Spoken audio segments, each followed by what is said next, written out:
just make sure that your phone is on silent or vibrate mode. Very important. We don't want any ringtone going off at any point in time. I would like you to continue to post your experience using our hashtag AMVCA12. So we'd like to especially thank all our sponsors once again. When we call for people to put money down, and we can all agree that filmmaking is expensive. I mean, you look at a film, you look at a television production, and the credits go on for like what, 3 minutes, 5 minutes, some of those big budget ones, 15 minutes, and they're still rolling credits, and every name you see is getting paid. So it's a very, very expensive, a very costly art. So we're very grateful to all our sponsors. And I'd just like to mention them again so you can warmly applaud them. So we have MTN, you just heard from them in yellow, everywhere we go. We have Johnny Walker, please, energy, ginger, Cadbury hot chocolates. Woo! Malta Guinness. Indomie, Lush Hair, Jombo. Thank you so much. We'll still be hearing from some of our sponsors as the event progresses, so please watch out for that. But we understand that our time is fast spent, and our first facilitator has left a movie set to just be here. So time is of the essence. We need to get straight into that. And we have 45 minutes for that and 15 minutes questions and answers. So please, when you do have the opportunity, ask questions. We go on X and say, help me retweet, my helper is here. But how many of us know that our helpers are in this room? How many of us know that the person that could give us our big break is in this room? But if you stay quiet, well, you miss out. So please stay quiet during the session, but when you have the opportunity to ask questions, please do raise your hand and engage, and we'll have 15 minutes for that. So our audacious storytellers that are ready to attract the right opportunities, I would like you to put up your hands. Yes, put up like your hands. Just put up your hands. No, don't tap. Like, yeah, put them up. Now, let's go. This auditorium. Yes. Screenwriters. Now, if you're an actor and a screenwriter, can I see your hand? Okay. So I will need somebody to be collecting names. Huh? Actors' names on one side, scriptwriters' names on one side. It's not just enough to motivate you. Sometimes you can find the tools for you. Hold on, calm down. Now you get the tools. I want to also advise you people are so lucky that now that you want to do this, social media has already taken you halfway there. That's what I keep telling young filmmakers. Is it okay if I sit down, because this is going to be a long talk? Okay, let's go. So, sit. Let's discuss. Let's talk as actors. You're a young actor. You know you have what it takes. I want to ask you, do you have a social media page? Yes. How many of you have your monologues on your social media page? Okay, so only the people's hands that are up, those are the names I want, because my team will check it out. Because first of all, you are an actor. You do not have a monologue. You don't even have like a testing video on your page. What are you doing? What are you doing? And then you sometimes when you have opportunity to be on people's DMs, you say hello. What are you doing? So this job is opportunities. It's literally audacious storytelling.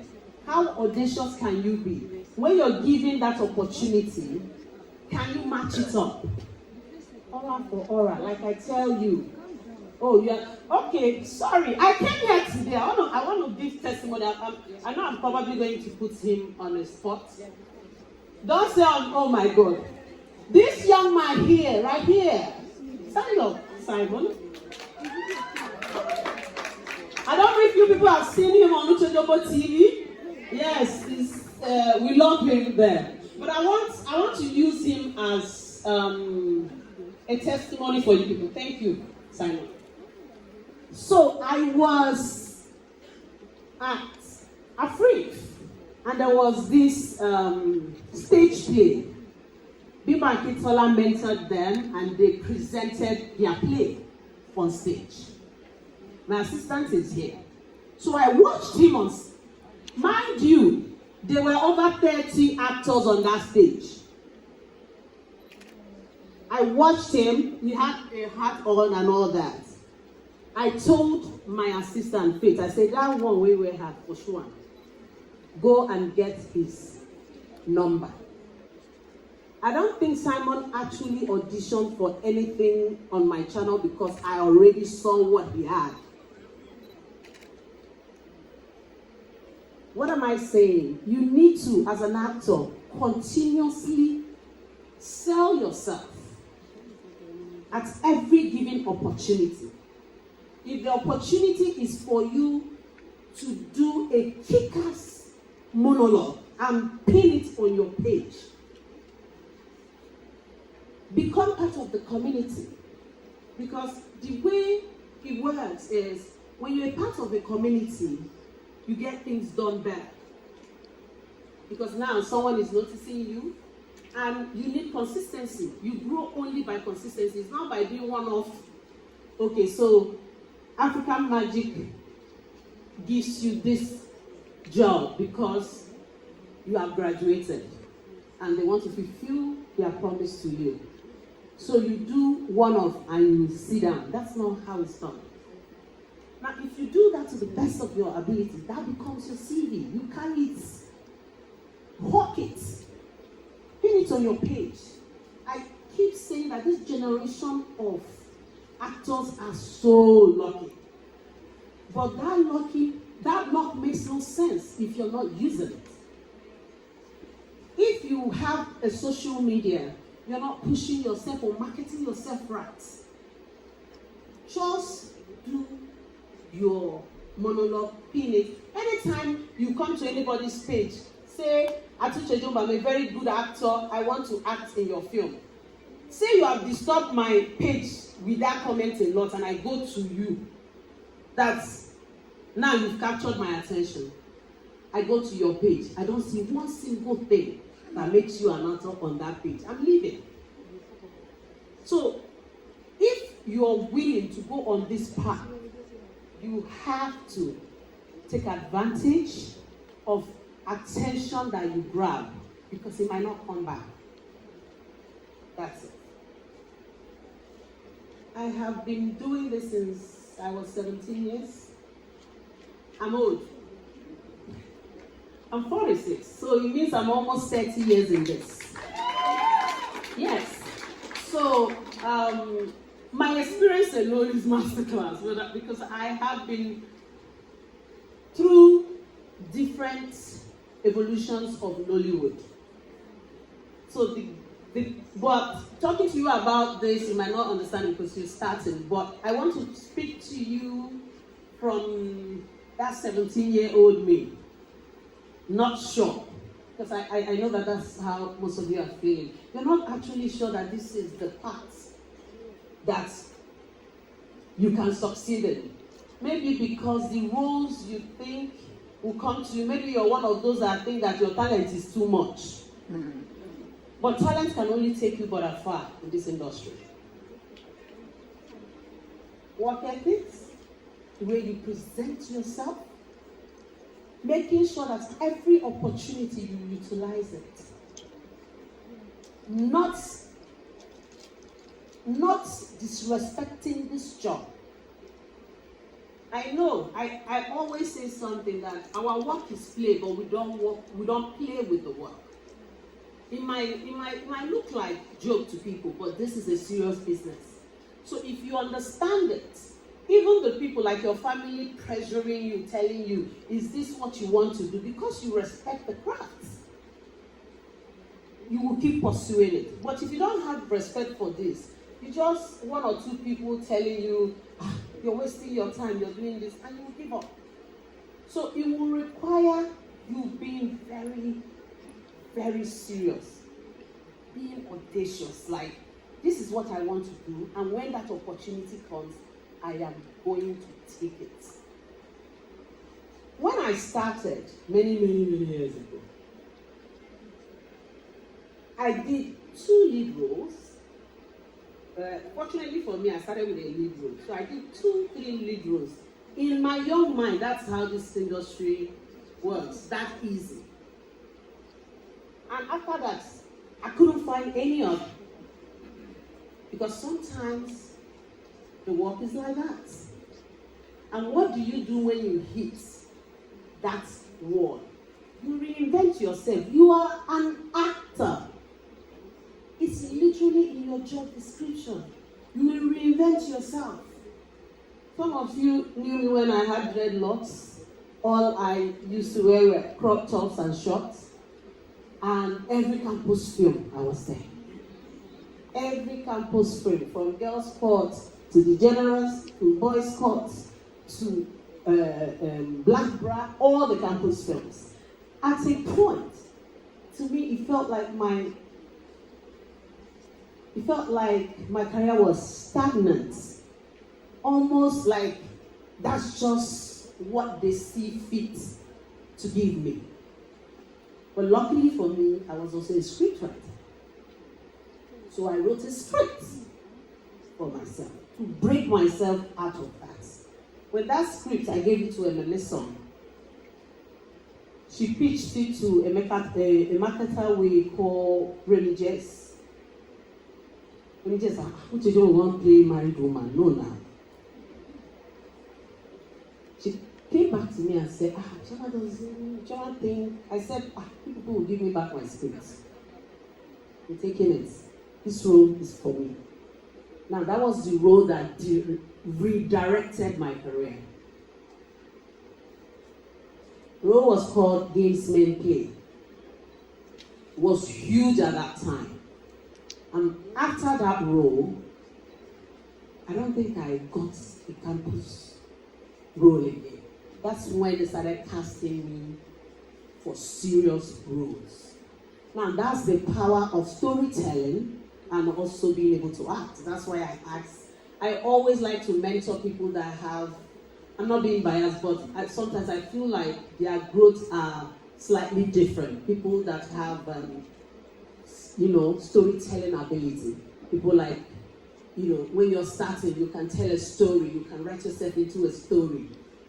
Their path is usually different. So I like to mentor those kind of people, because sometimes it looks like you're bringing too much to the table and you don't know how to, because when you're juggling so many balls, one can, just fall off. So it's imperative that you make your talents work for you. You interchange it.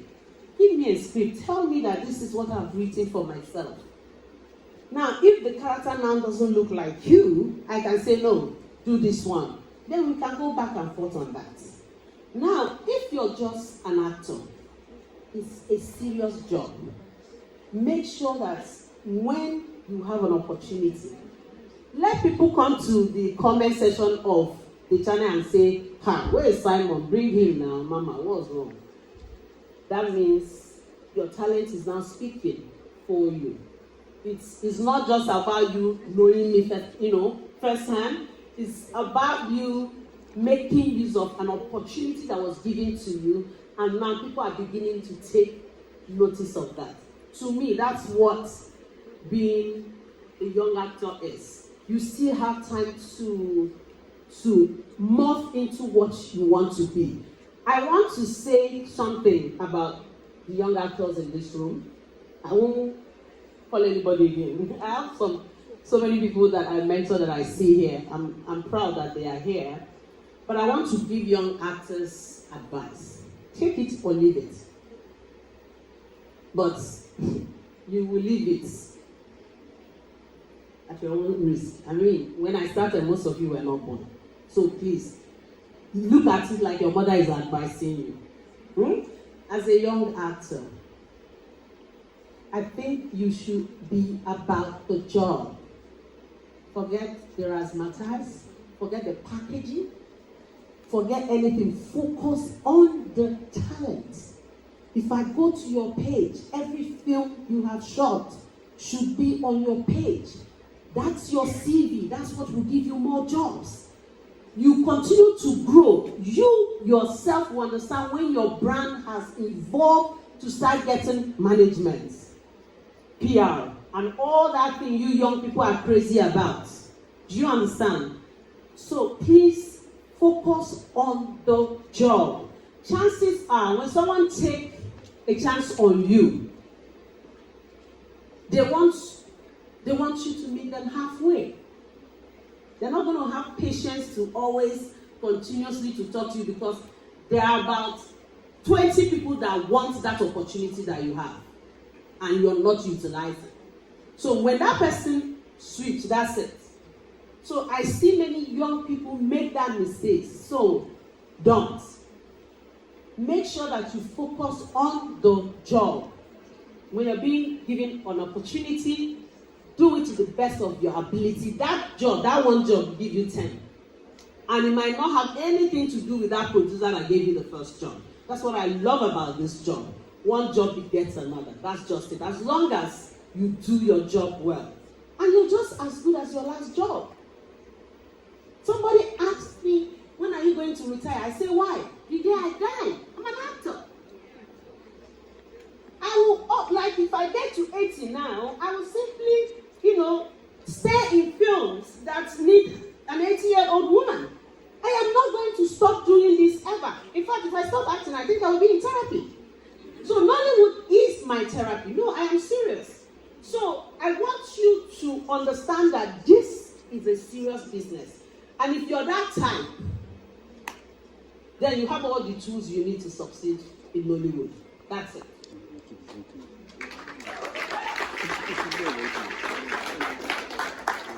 They told me, I don't know if my minutes, do I still have more? Okay. So, I can take questions now. Whatever you're dying to ask me, I want time.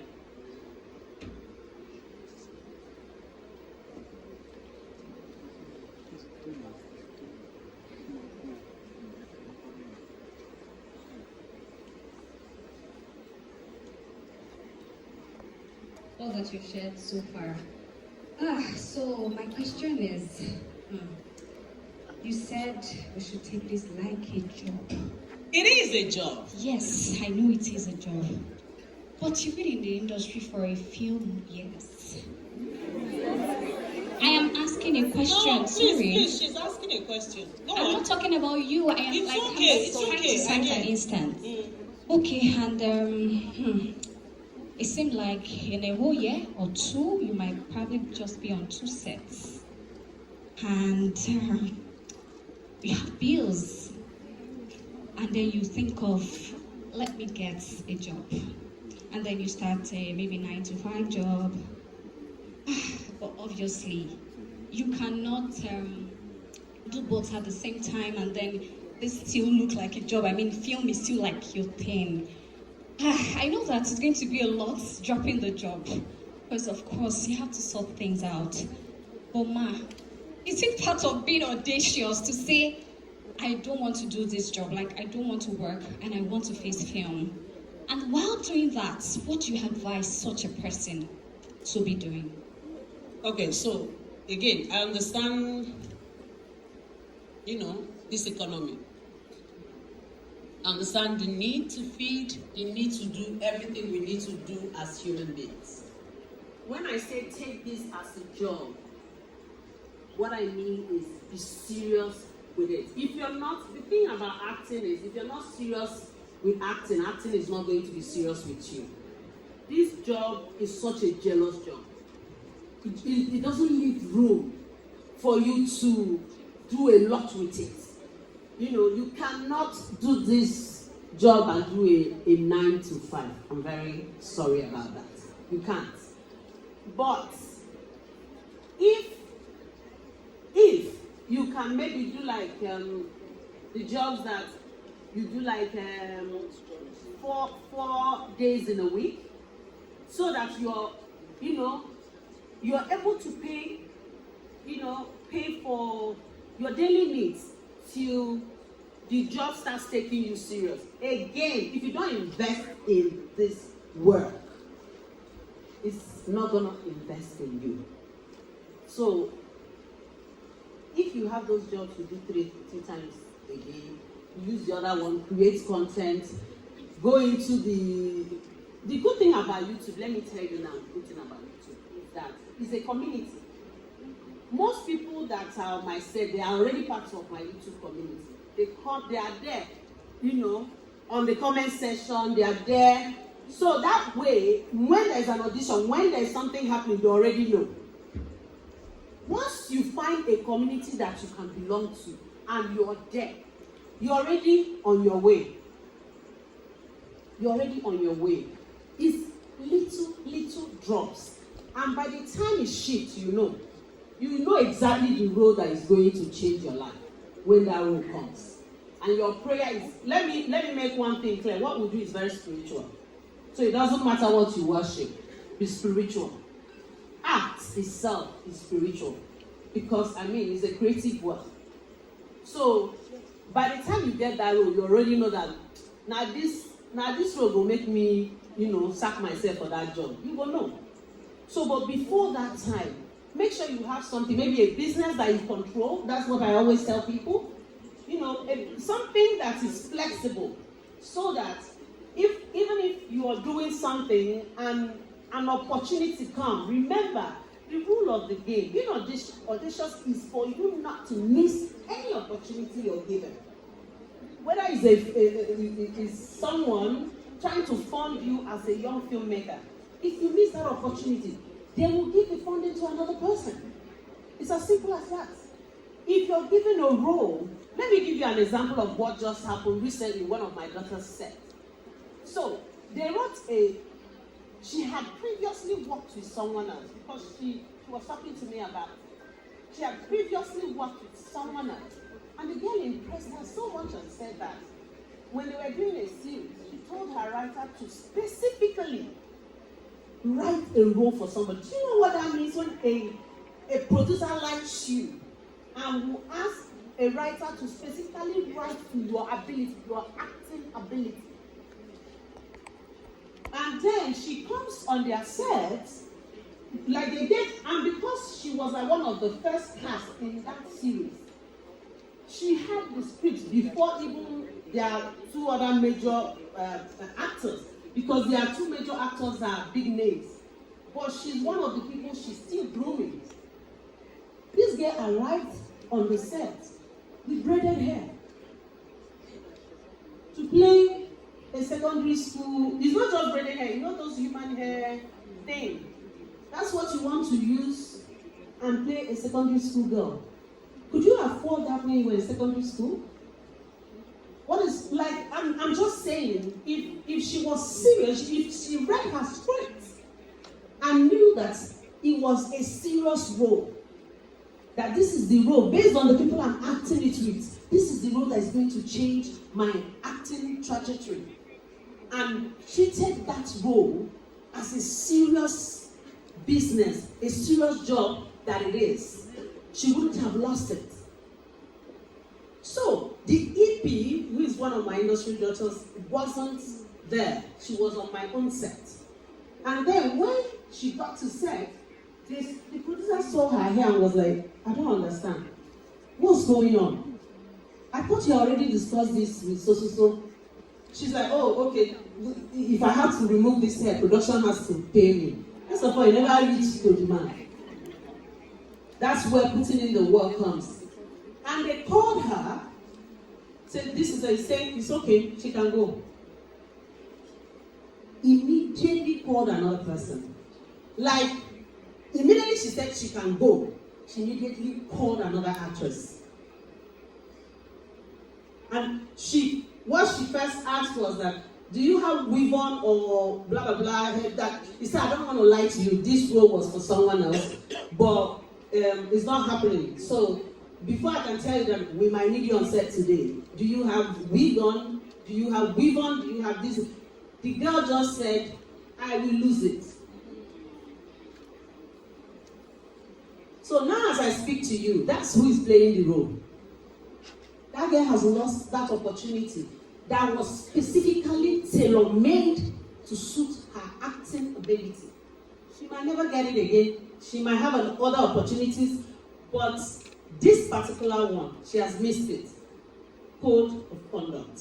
Again, talent can only take you but that far. Do you know how many people that are talented? Do you know how many people that your talents, they learn work where they are? Do you know sometimes you will see fantastic actors? You'll be like, why this person no blow? Why this person stuck somewhere? Check their code of conduct. So as you're taking your talent with you today into this big wide world that we call Nollywood, take your code of conduct with you, because that's it's going to serve you the longest. Do you understand? Your conduct on set, people will literally cast you based on the fact that you are an amazing person to work with, because some people will take good conduct over talent. So in this job, make sure that as you're, sharpening your talent, if you're those people that you come into a room, they will give you wine before you breathe. And you know that when you're coming to set, it's over 100 people with different, so you will first start to tell yourself, I'm not in my mother's house. When I enter this room, I'm going to say, good afternoon, all. If you're one of those people that the shoulder that you're carrying, it past Nigerian problem, you first drop it in the house. You calculate this, make a calculated effort. Tell yourself, this is my bad character, I'm going to leave it at home. I'm going to dump it, and I'm going to make sure that I grow my talent. Let me tell you for free, you're not going to grow talent with bad character. It doesn't happen. You might, when you finish, when you blow, you can now show people your bad character. That's usually when it comes out. But growing, you will not go anywhere with bad character. Because even the crew members that you're looking down on can recommend you for a job. The crew members you're insulting can say, what? No, give Simon this job, he can do it. Do you understand? So you have to have a code of conduct that people will never have problem working with you. In fact, when they see a problematic actor on set, then they find how to do to remove the person and bring you. That's how you grow. Just don't worry, a few years when you blow, bring bad character. People can then start to tolerate you because you make them money. But I cannot be investing in you. Be losing money because I'm investing in you. Because trust me, investing in an actor is losing money. If you want to invest in a young talent, to grow with that young talent, you as a production house, you're losing money. So it's a lot of sacrifice for you to believe in somebody. Do you understand? So imagine the person you're believing having bad character. You ask yourself, why am I doing this? If the person follow you the form, say you get home training, where it's okay. By the time the person blow, they tell you, Mama, this is your child, get bad character. Really? No, you're gonna defend. Because now the person can show the whole world his or her bad character. It's okay. But your beginning years, your building years, you can't show that. The industry is not as big as we think it is. It's very small. I know that she asked me a different question, but I have finished your question. I hope you understand what I mean. If you can get a job or work for yourself, do a business, or try to sell things online. While you're selling things online, be doing TikTok videos where you're different characters, marketing your thing, and also it's almost like, they are working hand in hand. You're showing your acting chops and you're selling your market. That way, anytime you have an opportunity, you are able to dump, whatever you're doing at the time and go grab it. I hope I've answered your question. It's a very jealous job. You can't do with something else and succeed. A lot of winners for Mazi here also, like, and other people in the industry, like, you can't deny intentional storytelling. We usually see that Mazi will call me and say, okay, this trailer, what do you think, how can we make it better? And I'm like, okay, why don't we tell the story like this? So you can actually put a picture in ChatGPT or Gemini and say, generate a trailer, and you will see an AI-looking trailer. You can literally put, okay, I want an African picture, it will give you something. The earliest versions of what Ashaka looked like didn't look like a Yoruba man. I know what Yoruba people are. I'm a Yoruba man, I know what tribal marks should look like, what the fabric should look like. You can't compare that to what maybe a European guy will make, maybe someone in Hollywood. We've seen what they've done with some of our stories, again, I won't mention names.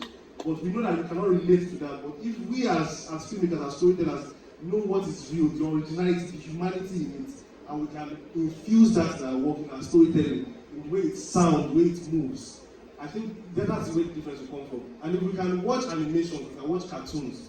I mean, AI is just another medium. We can watch stop motion. It will now determine if you are making it as slow. Human beings can tell. They can see through things that are not slow. If it is slow, they will know it will be repulsive and they just move on. So if you're a filmmaker, master your craft, know how to tell a story cohesively and carry your audience along on a journey. If you leave it to AI, you can't leave it to AI. I mean, I use AI in different ways, but know when your humanity stops and then AI begins and just repetitive learning and just garbage in, garbage out kind of stuff. You understand? Yeah. Alright, thank you so much. That was really, really detailed. I hope we were able to catch that. What you said kind of leads to my next question. I would say a lot of creatives, I've had conversations and creatives are like, the reason why they don't like AI when it comes to the creative process is because it lacks soul. What you've said right now is it doesn't lack soul, and it depends on who's doing it. Because I would say AI writes scripts, AI does the story, it generates actors, it composes, and like a story, like I said, it basically does everything from start to finish with you. But where does it stop? Where we turn from being a director to a curator? And will I take that? So I think you already answered part of it, in the sense that you as a filmmaker, you need to know your onion. You need to still understand what filmmaking is about. You need to still go to film school. You need to still learn human behavior, some of the things that you should incorporate into a film that will make a good story. Trust me, if you didn't know what a good story was, anything AI gave to you is what they will give you, and that's what you will accept. If you told AI to help you do a script, if you didn't have basic knowledge of what good script writing is, what films conveys great emotions, what films that people will see and they are moved to tears, what has happened. If you don't have experience in the industry, basically, you would be under the mercy, you get the mercy of whatever AI gives you. So it enhances. AI should enhance, not take over your job. So if you know what you're doing as a filmmaker, like I literally shot a script this morning that AI helped me put together. So I already had a brief. I already knew what I wanted to shoot, but I didn't have time. I had to be here. I didn't have time to come and start typing. I said, this is this. He gave me the first script and I said, okay, can you start it with this? I want it to be a bit more dramatic. Because he didn't have human feeling. He didn't have that my drama. He didn't have mass here and dancing. So it was me now, because I know what I need to put on social media for people to react. Say, hey, Martin, we missed your dance. Yes. And now incorporated that into the script. So you see how we collaborated to create great content that you watch tomorrow on social media. And if I didn't tell you, you would think that was all Martin. So what did he do for me? He made it faster. He wouldn't shoot it for me because I still have to get to work to shoot it. It doesn't have my image yet. I still have, I'm hoping, because there are times when I'm so booked, and I'm wishing I had my image somewhere where I could just tell somebody, I bet this date, I get time for AI. You will collect 13th to 14th. You know, I don't. Yeah, and that's what we're going to get to. And still get paid. And still get paid. So how do I maximize my images? I don't have enough time to be on every set. Everybody wants a date. Okay, I don't get this date, but my AI get the date. You know, so I'm looking forward to the time where we can really collaborate with this technology. Really. Okay, so let me just jump on that. Right? So what happens when you have your AI image and the co-actor does not have AI image? You go appear now. You go appear for work. So I mean, they will collaborate. These are interesting conversations, right? These are interesting conversations. I studied theatre actually in the Port Harcourt, and what Sanjay used to tell us back in the day, learn to adapt to your environment. Rabbis. Yeah, crowd yes. AI has come to stay. I also did something recently on a film that we're about to shoot, right? And Kenny Addition is writing it. So, but before we came up with the story, I prompted AI. This is what I'm thinking. What can you come up with? And what AI gave me when I read it, I said, if I send this thing to Auntie Kenny, she'll ask me, are you stupid or not? Dumb. Because it just wasn't, it didn't have that life yet. But AI is going to get better and better. It's getting there. So I think that the earlier or the faster we align with AI and get in touch with it, the better for us. If not, you just go extinct. Yeah. So learn this AI, learn it too, because it's because I was telling him before we came on, Father knows, don't collect all our work. Just take it easy. But really, AI has come to stay. And I think that Nollywood has to learn to collaborate and infuse AI into everything that we do, because it has come to stay. The last film I directed, Two Brides and a Groom on Udwakison TV on YouTube. We shot still photos that was going to use. Next thing, she used AI and it gave us something better, you know, with what we had already shot. So, I mean, these things have come to stay. Some of the films that we did, I'm sure you've seen delivered on YouTube as well. I found out later that some of the soundtracks that they used on that film is AI content. So, I mean, we just need to learn to collaborate with this thing called AI. Because at the end of the day, the prompt that you give it is what is going to bring out for you. So, like Mazi said, you need to know your onions first of all. Because if you don't know it, you cannot tell AI what to do. Thank you so much. Thank you so much. I would